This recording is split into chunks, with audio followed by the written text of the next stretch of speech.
Hi, everyone. I'm Brad Free with Derby Watch line maker David Aragona. This is the recap segment of Derby Watch. And since last week, we've had 3 defections, 3 additions. David tinkered with some of the odds on Derby Watch. And before we talk about David's odds tinkering and the 3 new faces, let's at least acknowledge Newgate, Arctic Arrogance, and WNL. All 3 of those are off the list, David, for various reasons. Yes, Newgate, it was reported early last week, came out of his prior race with a minor injury. He's going to be out for a few months, so he is obviously off the Derby trail.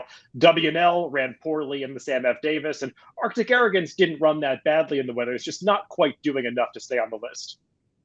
Yeah, at first I wanted to say that he ran badly, but he really didn't. He just ran a normal race. They're going to cut him back to 1 mile for the Gotham. He's probably a miler. His trainer, Linda Rice, suspected as much. There's a look at the Derby Watch top 20 and the drops up on the in the upper left-hand corner: Newgate, WNL, Arctic Arrogance, and 3 horses who have been added to the list.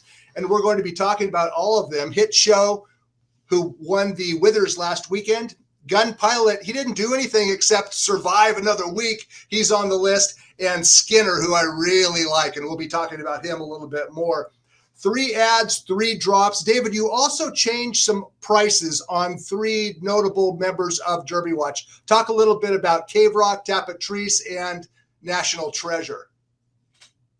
Yeah, I was debating raising the odds on Cave Rock for the past couple of weeks. He did finally have a workout earlier this week, going 4 furlongs. Actually, if you watch that workout, he was pretty aggressive in it, going a 47 and change half mile. That's just Cave Rock. He's a very aggressive horse with a lot of speed. We'll see how quickly he can come along, but obviously just having your first workout in the middle of February seemed right to raise his odds a little bit until a race target is announced, and move down Tapatrice a little bit. He's a horse that just feels like he's picking up a lot of support heading towards his first stakes debut, likely to come in March. So lowered him to 15-1. Those are the major changes. Hit Show is the debuter on the list, who is at 20-1. He was the obvious ad for both of us. We kind of agreed on him off his Withers victory. Gun Pilot and Skinner, Brad, we went back and forth about horses that we could add to the list. There are a lot of them that are right on the bubble that are short on accomplishments, but pretty high in potential. No doubt about it. So let me get this straight. Cave Rock, who is 12-1, he finally posts a workout and you raised his odds from 12 to 20. I'm giving you a hard time because I think that that's a legitimate price in the middle of February for a colt who has not started since the Breeders' Cup Juvenile. Gun Pilot, new to the list and likely to show up in the Rebel later this month. And then, of course, National Treasure, his odds went up slightly. And Tapatrice, who's getting a lot of support. We talked about him last week. Okay, let's talk about what happened last week. And, David, the Withers Stakes, it was right in your backyard. I thought that Arctic Arrogance would win this race. Bettors did not agree with my opinion. Tell us about the Withers as we take a look at the stretch run.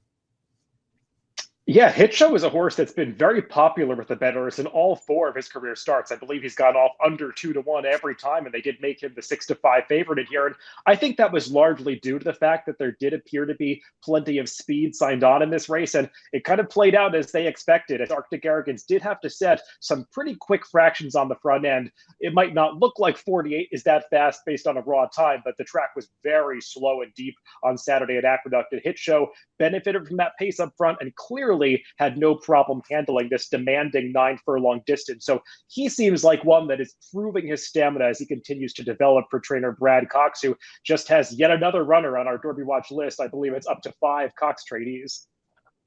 Yeah, Hit Show looked good in victory. He did reel in a potentially distance-challenged rival who had been softened up on the front end. So he had circumstances were favorable, but Hit Show was good enough to take advantage of that scenario. And we expect to see him in early April in the Wood Memorial. And David, I think he's going to be one of the favorites in that race. Yeah, I just want to mention one thing. I did express some hesitation regarding Hit Show because in his previous start, he had raced with Lasix. He ran super. He was not on Lasix last weekend.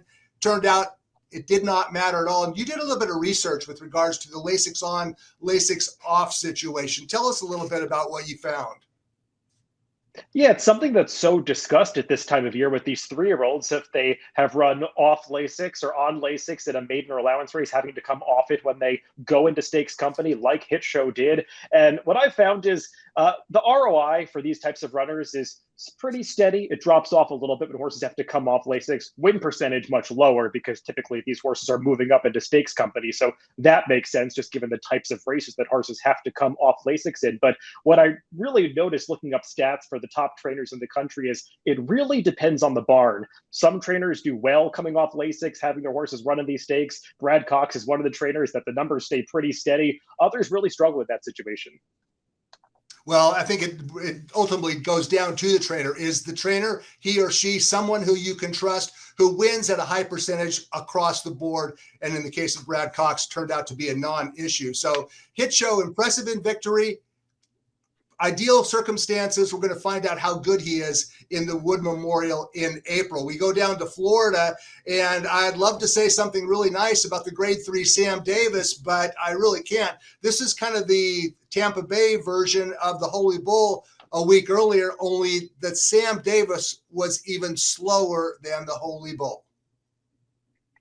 It was. This race just got a 76 buyer. That's really as low as you're going to see in one of these Derby preps. And we were pretty generous last week putting Rocket Can in the top 20. We couldn't quite make the same move with Litigate. This was just a race, Brad, that it's really hard to know what to make of it. There seemed to be a mild track bias at Tampa Bay Downs last Saturday, with speed holding on pretty well. Perhaps that didn't quite carry over into the Sam F. Davis because there was rain falling throughout the day that maybe made this track one that horses didn't handle. Certainly W&L just never lifted a hoof in this race. He was towards the back of the pack throughout, did have some trouble into the first turn, but just feels like we didn't see any legitimate Derby candidates run on Saturday at Tampa Bay Downs.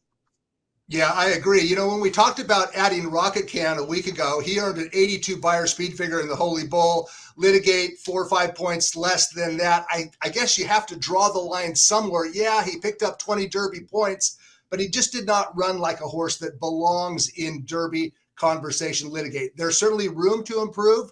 He's in the right hands, and we'll find out more about Litigate. Okay, we're going to talk about a horse who just all he did last weekend was win a maiden race, but there's a little bit more to this maiden winner than a single victory in his 3-year-old comeback. His name is Skinner, and let's take a look at the stretch run, David, and tell me what you saw from Skinner, trained by John Sheriffs. Well, I just found this move that he makes around the far turn to be pretty eye-catching. He was back in about 5th early, and once Victor Espinoza asked him to go, he just looped around the field, and I really like what he does here. He kind of pricks his ears in mid-stretch, is clearly winning this race with a little bit something left in the tank, and the buyer speed figure, folks, they like this race quite a bit. Got a 95 buyer. That's actually 4 points higher than what Hit Show got winning the Withers on Saturday. So Skinner definitely seems like one with a lot of potential. I'll just be interested to see what they decide to do with him. John Sheriffs is not the kind of trainer that likes to ship outside of California. So do they run back quick in the San Felipe, or do they wait for the Santa Anita Derby? Yeah, very interesting dilemma for Sheriffs and owners Lee and Susan Searing. This is a colt that Sheriffs told me about last summer before Del Mar even started. He said, I have a Curlin colt who's pretty good. He'll probably run at Del Mar, but watch out for him as a 3-year-old. And Skinner actually ran a better than looked 5th in his career debut. And Sheriffs did something uncharacteristic off that maiden 5th. He ran him in the Del Mar Futurity, and he ran very well. He finished 3rd, misfired in the American Pharoah. That maiden race on Sunday, last Sunday at Santa Anita, was his first start in 4 months. He looked like he had plenty in the tank. I think this horse is as good as any 3-year-old in California. He maybe did not beat much in the maiden race, but we're going to find out a little bit more next time out, whether that's the San Felipe or the Santa Anita Derby. So, Hit Show, Skinner, and Gun Pilot, the new additions to the Derby Watch. That's the recap wrap. We invite you to check out the preview segment of Derby Watch, which includes a new feature this week. So for David Aragona, I'm Brad Frayden. We'll see you in the next segment.